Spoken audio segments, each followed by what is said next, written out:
بسم اللہ الرحمن الرحیم۔ ناظرین اکرام، ہم آپ کی خدمت میں پروگرام ہم اور ہماری صحت لے کر حاضر ہیں، اور آج ہماری اس مجلس کا موضوع ہے vitamin B9 folk acid. Vitamin B9 کیا ہے؟ وٹامن B9 کو فولیٹ یا فولک ایسڈ بھی کہتے ہیں۔ تمام بی وٹامن جسم میں خوراک یعنی کاربوہائیڈریٹس کو فیول یعنی گلوکوز میں بدلنے میں مددگار ہیں، جو کہ انرجی پیدا کرنے کے لیے استعمال ہوتے ہیں۔ اکثر یہ بی وٹامنز بی کمپلیکس بھی کہلاتے ہیں، کیونکہ یہ جسم کو فیٹس اور پروٹین استعمال کرنے میں مدد کرتے ہیں۔ وٹامن بی کمپلیکس کی ضرورت کیوں ہوتی ہے؟ وٹامن بی کمپلیکس کی ضرورت صحت مند جگر اور صحت مند بالوں، جلد اور آنکھوں کے لیے ہوتی ہے۔ یہ نروس سسٹم کے فنکشن کو مناسب کرنے کے لیے بھی مفید ہوتے ہیں۔ فولک ایسڈ وٹامن B9 کی مصنوعی صورت ہے، جو کہ سپلیمنٹ اور فورٹیفائیڈ فوڈ یعنی تقویت غذاؤں میں ہوتا ہے، جبکہ فولیٹ قدرتی طور پر غذاؤں میں پایا جاتا ہے۔ کیا تمام وٹامن بی پانی میں حل پذیر ہوتے ہیں؟ تمام بی وٹامنز پانی میں حل پذیر ہوتے ہیں۔ اس کا مطلب یہ ہے کہ ہمارا جسم ان وٹامنز کو ذخیرہ نہیں کر سکتا۔ وٹامن B9 کن وٹامنز کے ساتھ مل کر امینو ایسڈ ہوموسسٹینز کے بلڈ لیول کنٹرول کرتا ہے۔ Vitamin B9 vitamin B6 vitamin B12 اور دوسرے اجزاء کے ساتھ مل کر امینو ایسڈ ہوموسسٹین کے بلڈ لیول کو کنٹرول کرتا ہے۔ فولک ایسڈ کی کمی کی وجہ سے کیا ہوتا ہے؟ اس کی کمی کی وجہ سے نشو و نما صحیح طرح نہیں ہوتی، زبان کی سوجن یا سوزش، ڈائریا، سانس کی کمی، بھوک کی کمی، مسوڑوں کی سوزش، چڑچڑاپن، بھولنے کی عادت اور دماغی کاہلی اور سستی ہو جاتی ہے۔ حاملہ عورت کو زیادہ فولک ایسڈ کی ضرورت ہوتی ہے تاکہ نیورل ٹیوب کے نقائص سے بچا جا سکے۔ فولک ایسڈ اور فولیٹ میں کیا فرق ہے؟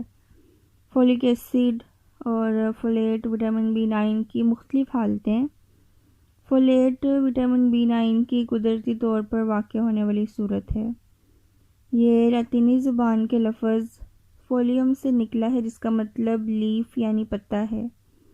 در حقیقت پتے دار سبزیاں فولیٹ حاصل کرنے کا بہترین ذریعہ ہیں۔ وٹامن B9 کی ایکٹیو صورت فولیٹ ہے، جسے لیووم فولک ایسڈ یا 5 میتھائل ٹیٹرا ہائیڈرو فولیٹ کہتے ہیں۔ فولک ایسڈ وٹامن B9 کی مصنوعی صورت ہے۔ اسے ٹیروئل مونوگلوٹامک ایسڈ کہتے ہیں۔ یہ سپلیمنٹ میں استعمال ہوتا ہے۔ کیا وٹامن B کی کمی خطرناک ہے؟ وٹامن B کی کمی کی وجہ سے نیورولوجیکل یعنی اعصابی مسائل ہوتے ہیں، جو کہ نروس سسٹم کو متاثر کرتے ہیں، جیسے کہ نظر کے مسائل، یادداشت ختم ہو جانا وغیرہ۔ وٹامن B9 کی کمی کی علامات کیا ہیں؟ تھکاوٹ، انرجی کی کمی، سوجی ہوئی سرخ زبان، منہ کا السر، پٹھوں کی کمزوری، موڈ یا مزاج کی تبدیلی اور یادداشت کے مسائل ہوتے ہیں۔ کن کن حالتوں میں وٹامن B9 کی کمی پیدا ہوتی ہے؟ حمل اور نرسنگ یعنی بچوں کو دودھ پلانے والی ماؤں میں، اس کے علاوہ ڈائریا کی وجہ سے، شراب نوشی، مستقل بخار، خون کی کمی، آنتوں کی بیماری، جگر کی بیماری، معدے کی سرجری اور مستقل سٹریس وغیرہ۔ ان حالتوں میں وٹامن B9 کی کمی پیدا ہوتی ہے۔ کن غذاؤں میں وٹامن B9 جو کہ فولیٹ ہو یا فولک ایسڈ کی صورت میں ہو، کن غذاؤں میں موجود ہوتا ہے؟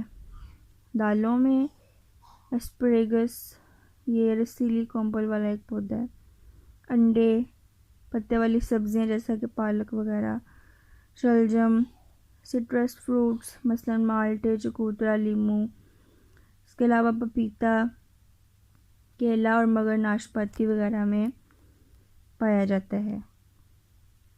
اب تک کے لیے اتنا ہی، آئندہ مزید ویڈیوز لے کے آپ کی خدمت میں حاضر ہوں گے۔ اللہ حافظ۔